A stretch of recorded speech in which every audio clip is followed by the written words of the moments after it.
శ్రావణ మాసము వరలక్ష్మి వ్రతము ప్రతి మహిళ కూడా చేసుకుంటారు. ప్రతి మహిళ కూడా ఖచ్చితంగా శ్రావణ మాసం వరలక్ష్మి వ్రతం చేసుకుంటారు. ఈ సోషల్ మీడియా ప్రభావం వలన విగ్రహం పెట్టుకొని చేయాలంట, అమ్మవారికి జడకుచ్చిళ్ళు వేయాలంట, చీర కట్టాలంట, ఇట్లా బాగా ఇన్ఫ్లుయెన్స్ అయిపోతున్నారు. సింపుల్గా వరలక్ష్మి వ్రతం చేసుకునే విధానం చెప్తున్నాను, వినండి, తెలుసుకోండి. చక్కగా అమ్మవారి పటం పెట్టుకోండి.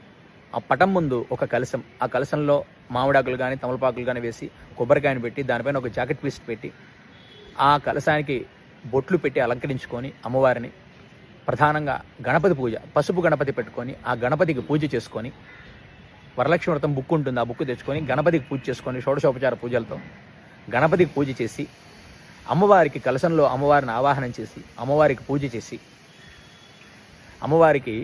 చేసి తోరణాలు కట్టి అమ్మవారికి ఒకటి, మీకొకటి, మీ ఇంటికి ముత్తైదులను ముగ్గురిని కానీ ఒకరిని కానీ 5 మంది కానీ